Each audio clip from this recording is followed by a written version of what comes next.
From WXOJLP Northampton, 103.3 FM, your Valley Free radio station. Welcome. I'm Warren Odess-Gillette, and this is A Baha'i Perspective.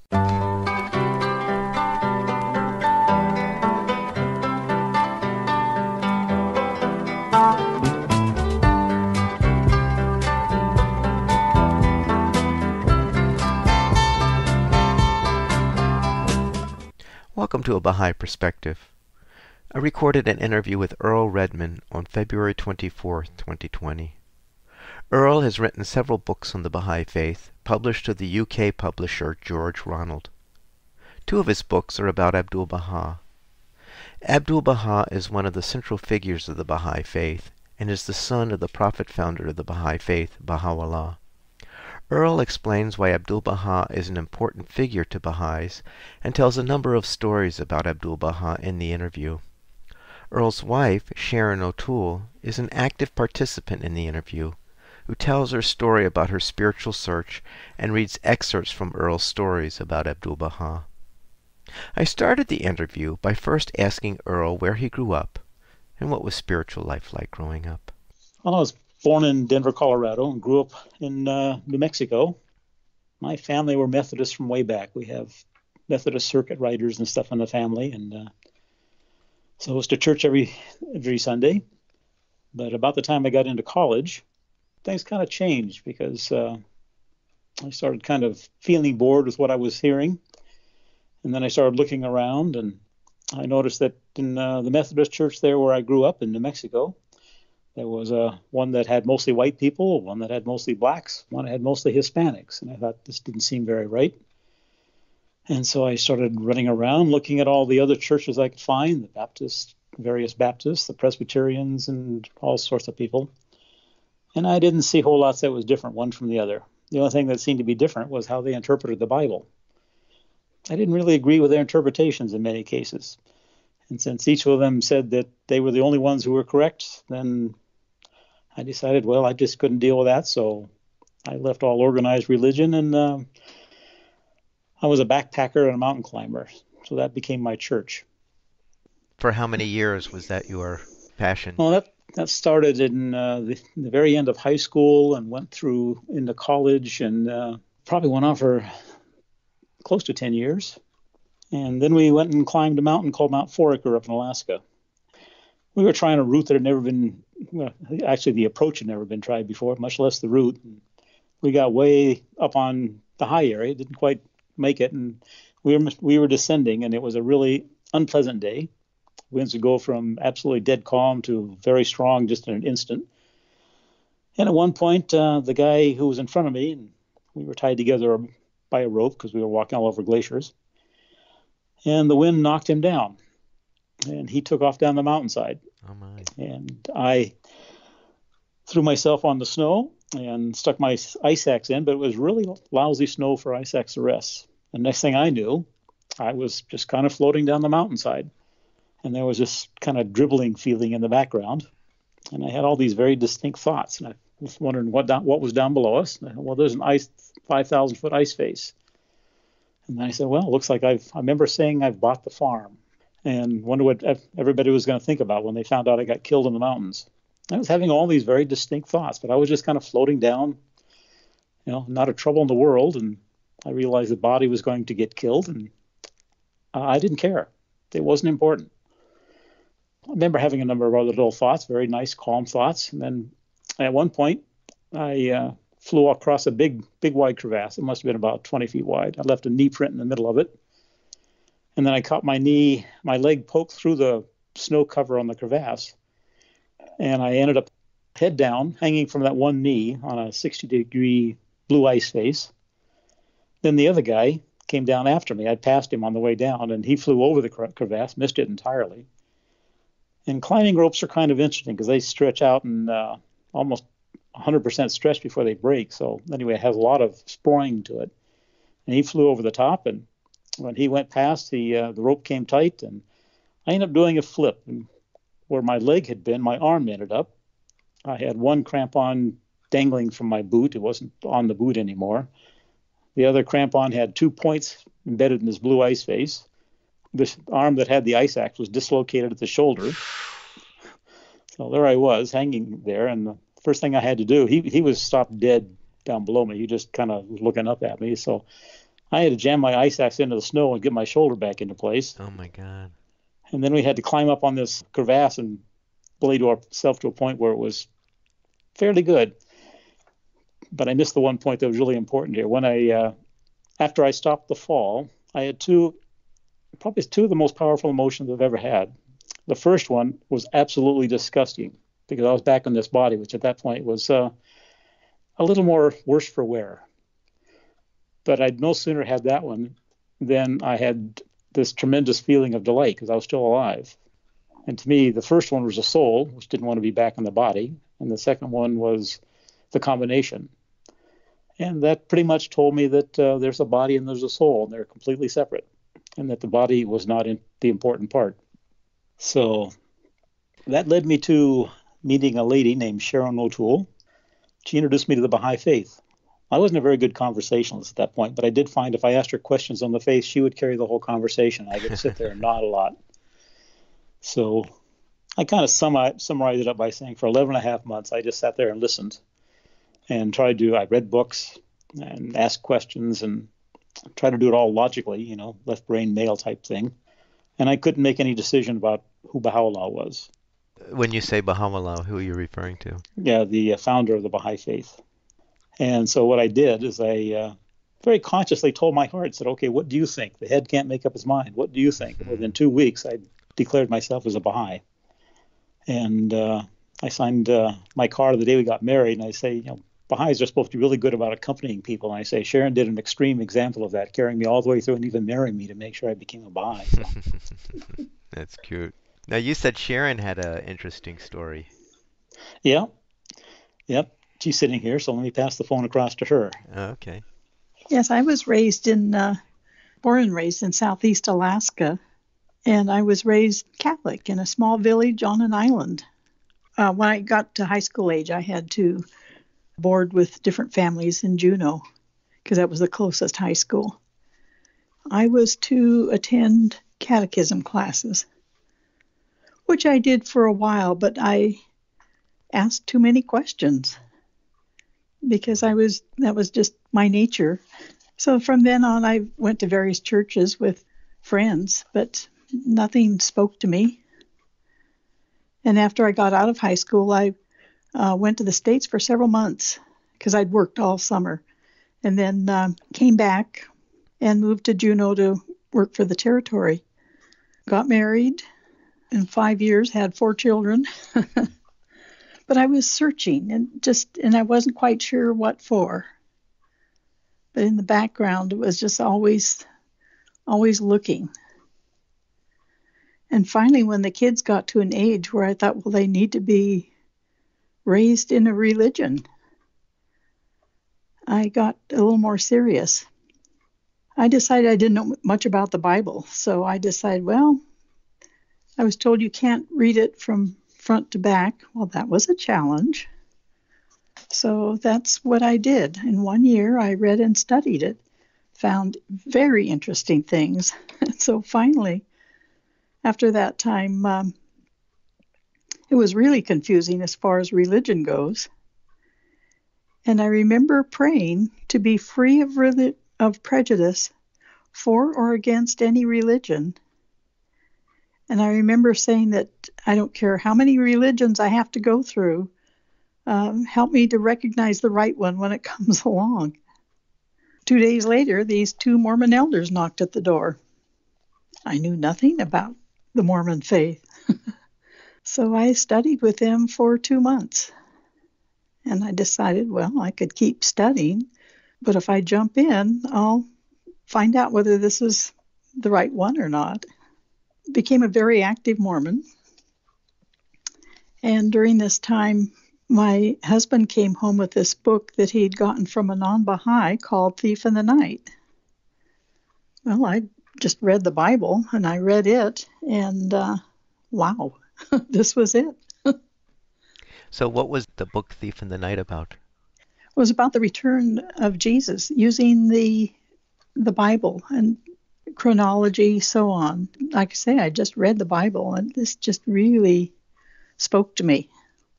What was the result of you reading this book? Well, my husband went back to this village or town where he'd been working, and met another person who gave him a phone number to go to a Baha'i fireside. And what is a Baha'i fireside? Baha'i fireside is just an informal gathering where there's a presentation, the basics of the faith, and people are free to ask questions and so on. But when I had become a Mormon, he was not happy with that at all. So I thought, well, I better be a little more careful about Baha'i. So he attended this one fireside, came home with this new information, and I had to go to the next one. What was the information that caused you to want to go to the next one? Just new things about religion.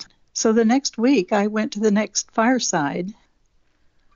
I still, to this day, remember what I was wearing, where I sat, who was giving it, and what it was about. And that one was about Baha'i administration. But at this fireside, there were several people who'd been coming for a long time, and the host had decided that he would set up a separate kind of a deepening class for those who were a little more interested. And so I remember going up to him and asking if I could come to this. I've only been to one fireside, but could I come to this deepening class?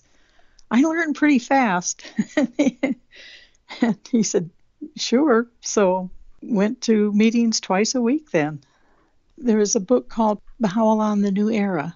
I love that book. It was a real eye-opener because it talked about every aspect, really, of the faith. And we discussed it over some months, and it wasn't much time before I was learning prayers, and I was still going to the Mormon church because I had a couple positions in it. And I was saying Baha'i prayers at Mormon meetings and so on. And it was an interesting time. When I decided to become a Baha'i, we both decided together. We both signed our cards. And the cards are just for administrative purposes. I had to go back to the church and tell them that they're going to have to get a replacement for me for the women's group and for the children's class. And I think he was called the president of the church, met with me, and we talked about things for an hour and a half or so. He asked if I would come back the next week, and we talked some more. He finally asked me to kneel with him in prayer, and he prayed that if I was doing the right thing, I would be very successful, and if I wasn't, I would come back to the church. And I always respected him for that. It was an amazing time. There was no backbiting or anything. It was a lovely church that I attended. But then I became a very active Baha'i. A very interesting story. So, Sharon, thank you so much for sharing that. Okay. We'll bring it back to Earl now. Okay, I'm back. All right, Earl. So that was really lovely having you both share your stories of your spiritual search.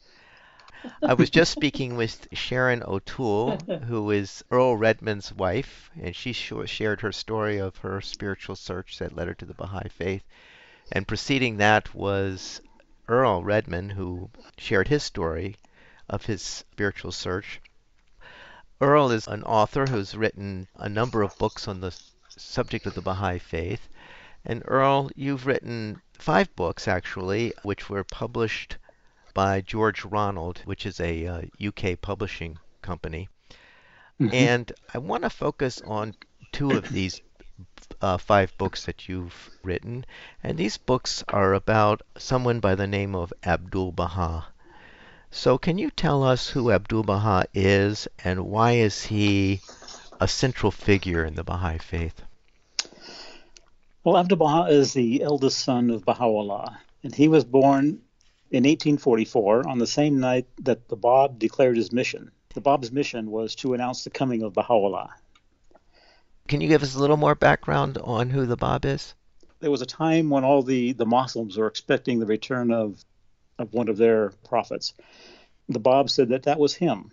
He came to fulfill the prophecies of the Quran. And his main job was to prepare the people of Iran for the coming of Baha'u'llah. That was 19 years later, he declared himself. So he brought the basic teachings of the Baha'i Faith and gave them to the people, and they spread all over the country. And it was an extremely active time. Iran at that point was a very difficult place to be, very corrupt.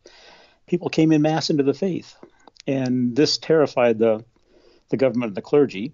And as a result of, over the next 10 or 15, 20 years, almost 20,000 people were martyred just because they believed that Baha'u'llah was coming.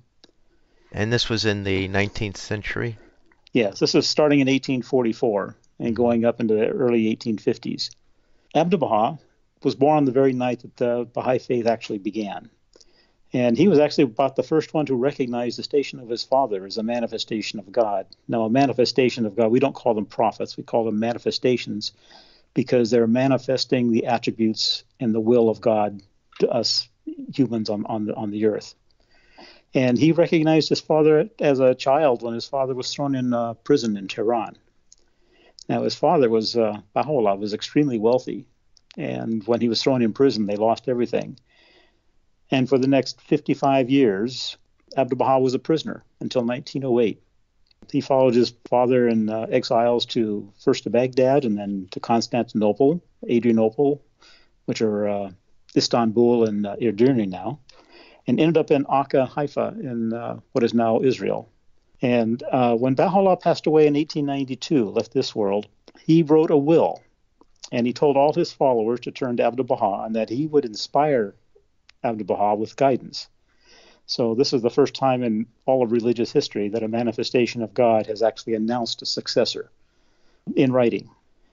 Abdu'l-Baha, one of his titles is the perfect exemplar because it's through his spiritual connection with his father Baha'u'llah that he shows us how we should live our lives and how we should treat other people and how we should be of service to the world. So I'm speaking with Earl Redman, an author of 5 books on the Baha'i Faith, published by George Ronald, a UK publisher, and we're focusing on 2 of his books that are about Abdul-Baha, who is the son of the manifestation of God or the prophet founder of the Baha'i Faith, Baha'u'llah. So Earl, you have written 2 books on Abdul-Baha, and one of them focuses on his visit to the United States. Right. When did this visit take place, and what is significant about that visit? Well, he came to the United States in April of 1912. He crossed the whole country and stayed until December. But the significance is in many of the holy writings of Christianity and Islam and the Baha'i Faith that talks about the faith moving from the east to the west. And Abdu'l-Baha took that literally, and he came to the United States. And tens of thousands of people met him, listened to his lectures as he traveled across the countryside. He went from New York, Washington, D.C. He was up in Montreal, Chicago, went to Denver, went as far as San Francisco and Los Angeles. So he spent 8 months traveling across the United States trying to share the basic principles of the Baha'i Faith with all the people in North America. You had said earlier that he is to the Baha'is an exemplar, one who we should follow as an example on what it means to be a Baha'i. And I was wondering if you could share 3 or 4 stories of Abdul-Baha that sort of demonstrate that aspect of his life that Baha'is aspire for. There's quite a few interesting stories. I'd like to start with one about 2 young American lads, Wendell and William Dodge. They went to see Abdu'l-Baha in Akka in 1901. And they first met Abdu'l-Baha at lunch. And when they walked into the room, Abdu'l-Baha was there, and they greeted him, and they smiled, they talked all during lunch, and they had a great time. Well, afterwards, one of the Persians came up and says, "You don't treat Abdu'l-Baha that way. You have to be extremely reverent when you see him." And he said, when you see Abdu'l-Baha in a room, you walk in, you have to bow your head, you cross your arms, you sit down, and you don't speak unless he speaks to you. Well, these 2 guys felt really bad about what they'd done because they figured they'd done everything possible wrong. So the next day they come in and they saw Abdu'l-Baha sitting at the table, so they bowed their heads, they crossed their arms, they sat down. And Abdu'l-Baha absolutely ignored them, didn't even look at them. So now they're really, really confused. They're trying to do the right thing, but that obviously hadn't worked. So they talked the situation over and said, well, let's try it the first way because maybe it's wrong, but at least he was friendly then. So next day they walk in, they greet Abdu'l-Baha and give him a big wave, and he runs over to them and he gives them a great big bear hug. And says, that's the way you're supposed to be natural. And the whole point is that this faith isn't owned by any group. There's so many different types of people coming into the faith that there are many ways to do the same things. Very nice. So I'm speaking with Earl Redman, and he's written 5 books on the Baha'i Faith, and he's written 2 about Abdul-Baha. And I had asked him to tell some stories about Abdul-Baha from the context of how Baha'is should look to Abdul-Baha as someone to follow in regards to how one should be as a Baha'i. And he just told one lovely story. Do you have another one you can share with us? Yes, I've got a couple more here. One is about a Protestant missionary from Scotland named Mrs. Ramsay. And she'd been in the Holy Land for many, many years trying to convert Muslims into Christians and being notably unsuccessful. She lived in the entryway of where Abdu'l-Baha lived. He lived off a courtyard and she lived right near the entryway. So they saw each other a lot. And every time she would see him, she would pull her hood over so she wouldn't have to see him, or she'd grimace or try to hide away from him. Well, one day, it's a narrow entryway, so he comes out and he kind of catches her and he walks up to her and he says, Mrs. Ramsay, do you know how much I love you? Well, this is definitely not the question she was expecting. So she says, how much? And he says, look in your heart. As much as you hate me, that's how much I love you. When she finally left the Holy Land to go back to Scotland, she didn't have any money to go home. So Abdu'l-Baha paid for her return trip for her and her baggage. Very nice. Do you have another one for us? Yes. We have an interesting one about an atheist who shows up. One day this American atheist shows up. She's carrying an unsightly little dog in her arms. And she basically forces her way into Abdu'l-Baha's house and announces quite loudly that she's an atheist. And not only is she an atheist, she's a Boston atheist, and they have nothing to do with imaginary beings. Well, Abdu'l-Baha just quite calmly just starts talking to her about the unity of God. And after a while, she says she's quite astonished at how easily he can compose poetry. Of course, he's just giving her the writings from Baha'u'llah directly. And finally, when the little dog just couldn't sit still any longer, she got up and started to leave. And as she walked out, she says, if your God is as good as you say he is, make him change my mind. And she leaves. Well, she was supposed to have gone on a tour the next day, but she overslept. Well, she didn't sleep at all until late in the morning, and then she overslept and missed her tour. So she came in, and she was not a happy camper. She was agitated and uncomfortable, and the dog was probably in worse shape. She said she spent a restless night because all of a sudden, all her certainty as an atheist was a little shaken, and she wanted to find out the truth. Well, she spent a while until the dog couldn't stay still anymore, and then she left. Well, she came back the next day, and she was still really bothered. But at least she started spending a little more time paying attention to what he was saying. And then she took her tour, and she came back, and she just moved into the house. She told Abdu'l-Baha she was not going to leave until they'd solved this thing, because that little niggle of a doubt that she'd had grown. And so he continued to talk to her. And she started leaving the little dog back in the room and coming down and just listening. And after the end of a week, he'd made her a believer in God. Well, one thing that's interesting about this is that Abdu'l-Baha saw a tiny spark inside of her that he just slowly fanned until it burst into a flame. Well, something that's a little similar, when people would go on pilgrimage to meet Abdu'l-Baha, some people he would tell spiritual things to, other people he would just tell funny stories. So there's an interesting story about Inez Cook. She went on pilgrimage in 1919, and she just had an amazing time. It was a really tremendous experience. So when she went home, she told 2 of her non-Baha'i friends that they had to go meet Abdu'l-Baha. She helped organize a trip, and off they went on their tour. Well, this is what happens when they came back. Earl requested that his wife Sharon read from his book about what happens after the 2 friends return from their visit to Abdu'l-Baha. Baha'is often referred to Abdu'l-Baha as the master because he showed them how to live the principles of the Baha'i Faith. One of her friends said, "Oh, our trip was wonderful." "Well, tell me all about it," Inez said. "Well, first of all, we visited the pyramids in Egypt. Yes, yes, go on, Inez said somewhat impatiently. And then we went to the Holy Land. Yes, yes. And then we went to Jerusalem and visited all the holy places. Yes, yes.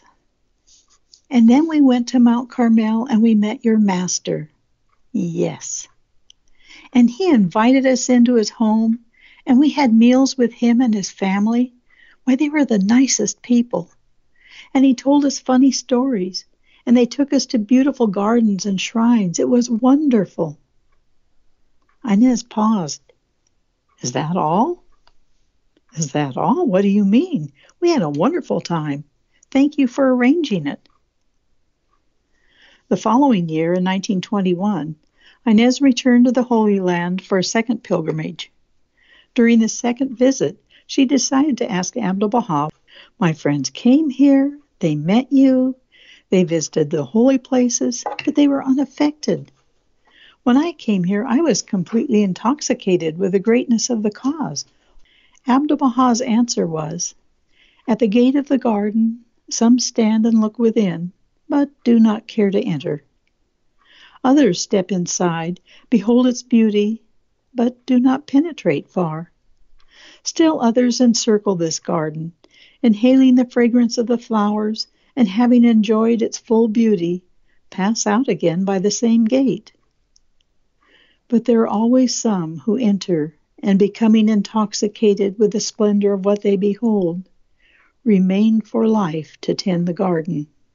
Very nice. Thank you, Sharon. So I have to finish up that little story. When she came back, she took that quotation to her two friends. One was unaffected, but the other one was highly affected and became a Baha'i. Well, do you have one more story of Abdu'l-Baha before we close? Yes, we have one interesting one. It's a young American lad. He just kind of shows up in Akka. We don't quite know what the backstory was.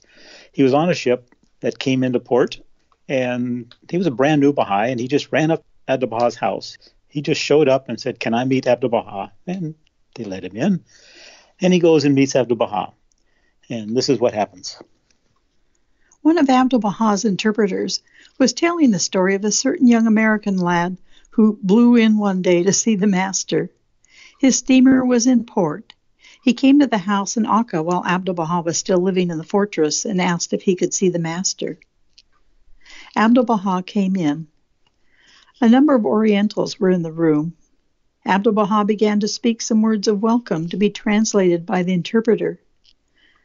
The young man said, "Tell him I'm very glad to see him." Abdu'l-Baha said, "I'm very glad to see you." This boy was just bubbling over. The young man said, "Tell him I heard of his cause in the West, and I believe, and I want to devote myself to his service." Abdu'l-Baha said, "Very good." The young man took out his pocket watch and pried off the back. He said, "I'm very much in love with the girl, and here's her photograph." The interpreter demurred a little bit at translating this, because in the Orient they don't usually speak of these things before strangers. The master asked the interpreter to translate it, and he did so. The master looked at the photograph. The young fellow said, "I pray that she may become a worker in your cause." Abdu'l-Baha said, "She will be accepted. Her service will be very acceptable." The young man said to the interpreter, "Ask him if he doesn't think she is very beautiful." The interpreter simply could not interpret that before all those people, but the master insisted upon knowing. And then he said, "Yes, she is very beautiful. She has the smile of the kingdom on her face." The young man was very pleased. Abdu'l-Baha started to say something again. Then the young man opened the other side of his watch and said, "Well, I'm in a hurry. My ship is sailing. Tell him goodbye." The old Persians there were simply paralyzed. But the master said afterward, "I looked below the surface. That young man's heart is very pure. I wish I had more friends of that type." Very nice. Earl, thank you so much for sharing these stories of Abdu'l-Baha and for Sharon to read excerpts from your book. That's very nice. Thank you so much for taking the time to share your work with us. Oh, you're very welcome. I hope you enjoyed that interview with Earl Redman, author of several books on the Baha'i Faith, including 2 about Abdul-Baha, a central figure in the Baha'i Faith. You can find this interview and other interviews on the website abahaiperspective.com and on the YouTube channel A Baha'i Perspective. For information specifically on the Baha'i Faith, you can go to the website baha'i.org, or you can call the number 1-800-22-UNITE. I hope you'll join me next time on A Baha'i Perspective.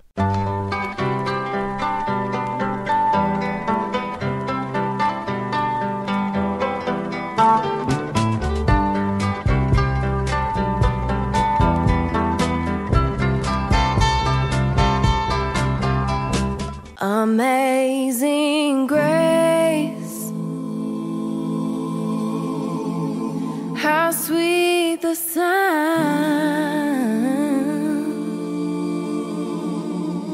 that saved a wretch like me.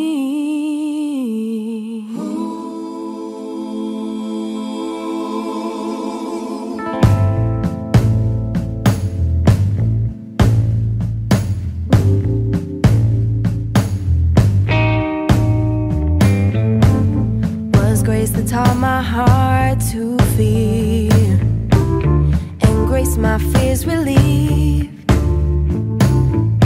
How precious did that grace appear the hour I first believed. Through many dangers, toils, and snares, I've already come. 'Twas grace that brought me safe thus far, and grace will lead me home.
God, oh God, this is a broken winged bird, and his flight is very slow. Assist him so that he may fly toward the apex of prosperity and salvation. Wing his way with the utmost joy and happiness throughout the illimitable space. Raise his melody in thy supreme name, in all the regions exhilarate the ears with this call, with this call, with this call,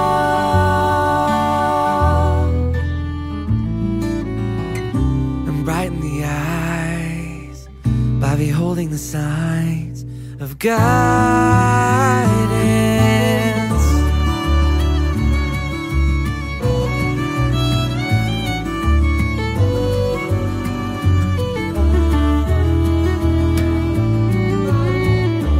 Oh Lord, I am single, alone, and lowly. For me, there is no support save thee, no helper, no helper besides thee, and no sustainer, no sustainer except thee, except thee, except thee.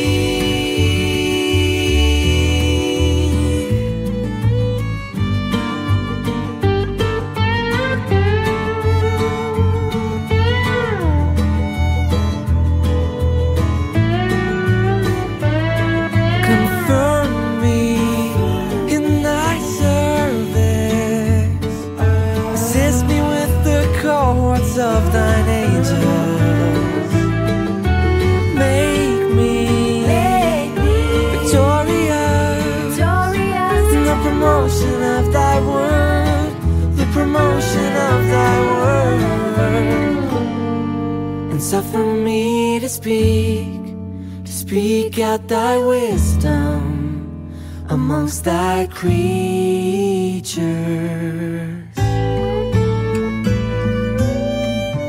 Verily, thou art the helper of the weak and the defender of the little ones. And verily, thou art the powerful, the mighty, and the unconstrained, unconstrained, unconstrained.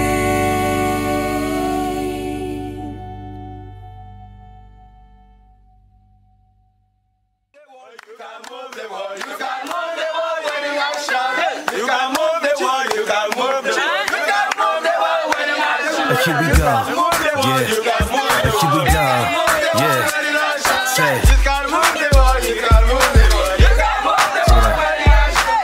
They take your mind and they're attacking it. They're just some blood-sucking, money-hungry Draculas. Yo, they say that life is tough, ain't no way that you can battle it, and put you in a cloud of confusion, labyrinth. So now you're jaded, dreams so faded, say you're living that life, but really you're living wasted. This is a digital age, don't be a digital slave. Don't gotta sacrifice your life to be brave. They think that if you're young, then your brain you can't use, so they make fake realities that they hand you, and stuff it in your ears as if you can't hear the truth. The power's in the hands of the youth, say. Say. Yeah.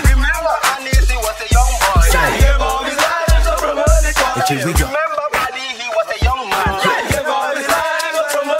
Come on.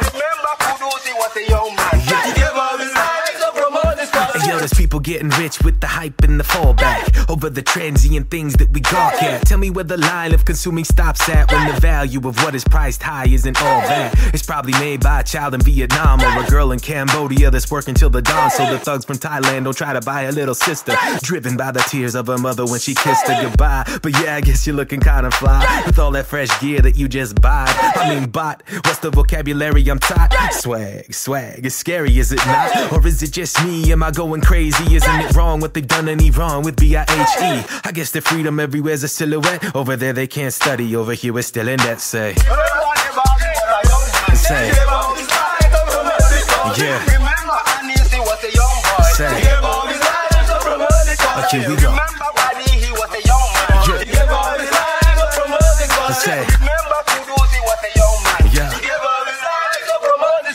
They think that if you're young, then your brain you can't use, so they make fake realities that they hand you and stuff it in your ears as if you can't hear the truth. The power's in the hands of the youth. The truth, the power's in the hands of the youth. It's the truth, the power's in the hands of the youth. Say, remember Diary, she was a lady. Yeah. Remember Diary, she was a lady. Come on. Remember Abdu'l-Baha when he was young. Say, when he was a young man. Yeah. Remember Abdu'l-Baha when he was young. Here we go. Here we go. Here we go.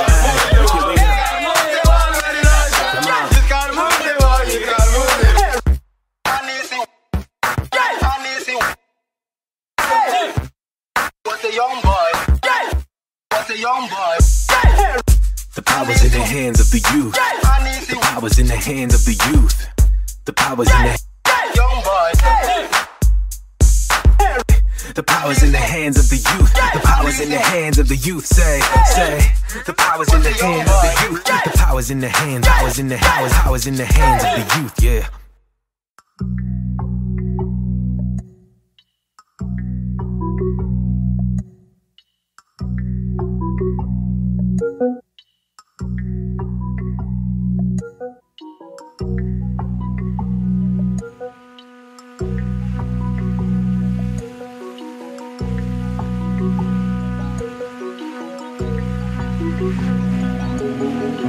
Oh, kind Lord, oh, kind Lord,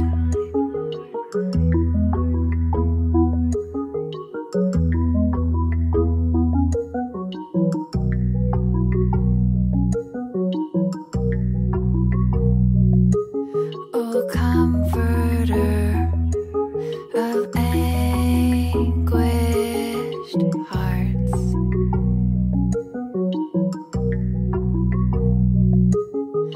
Send down thy mercy upon us,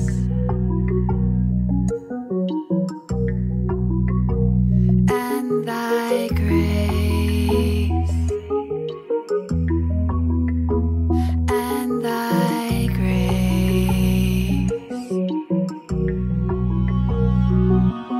Bestow upon us patience. Bestow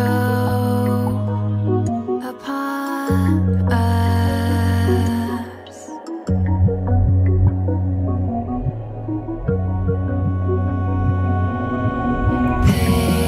patience, patience, patience.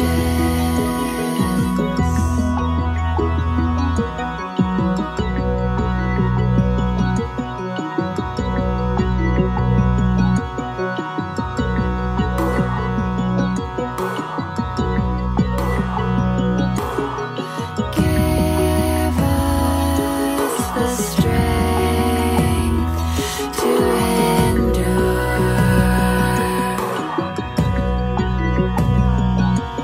and lay thou upon our souls and bestow upon us patience.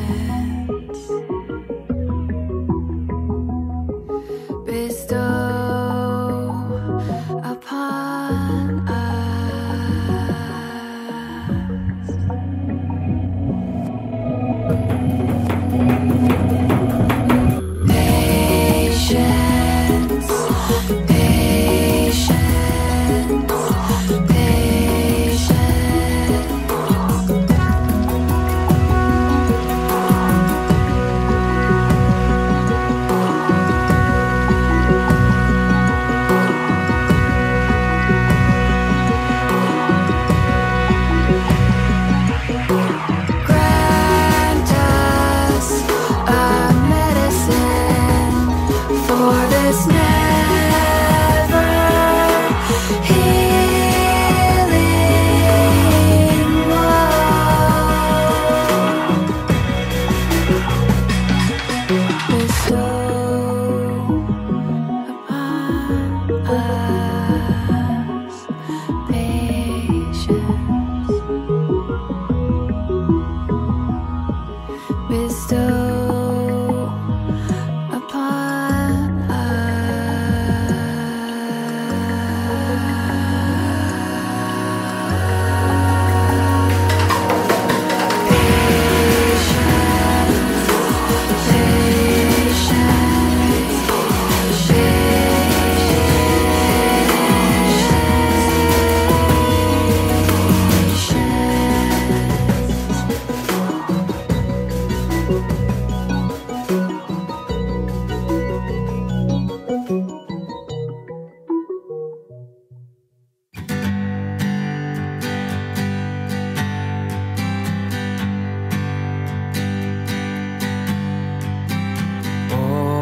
divine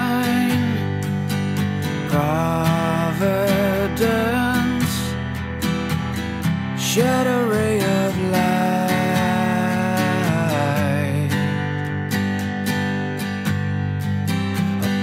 upon this gathering, that it may become illumined, shed a ray of light, a ray of light, shed a ray of light.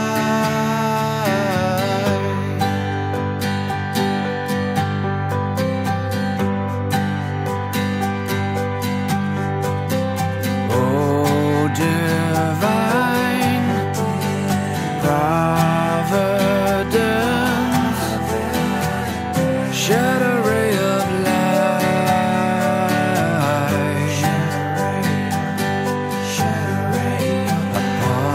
upon this gathering,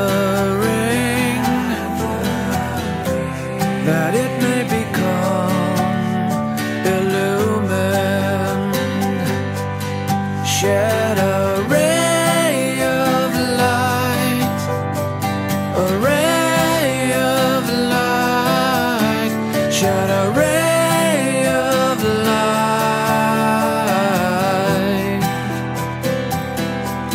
shed a ray of light, a ray of light, shed a ray of light.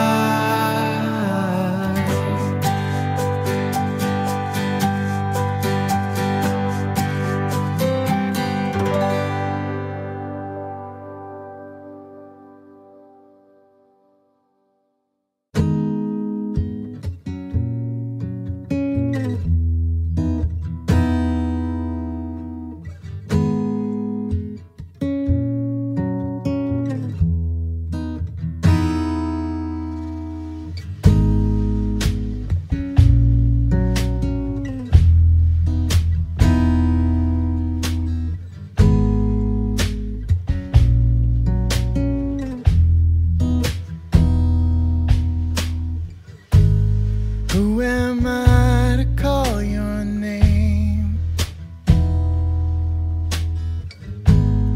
You know I'm in no condition. Can these tiny prayers ascend up to your gate and make a new creation? Out of me.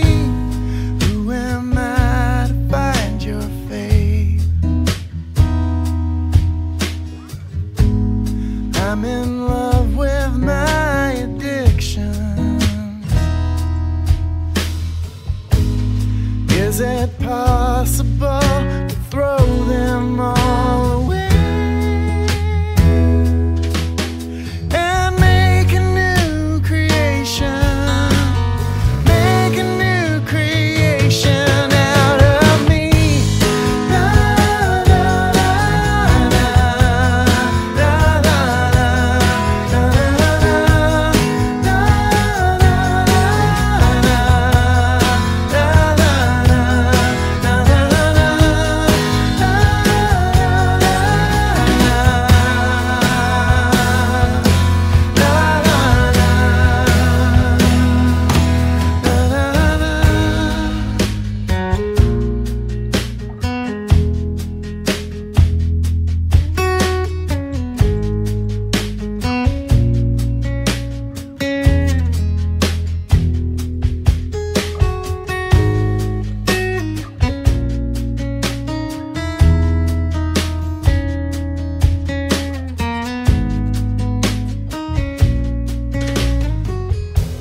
I'm a walking contradiction,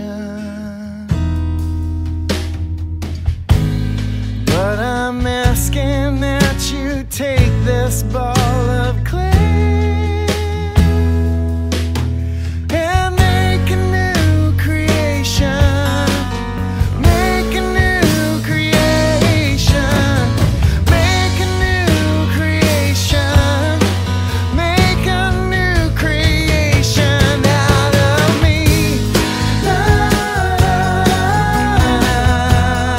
la, la, la, la, la, la, la.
This is WXOJLP Northampton, 103.3 FM, your Valley Free Radio station, streaming at www.valleyfreeradio.org.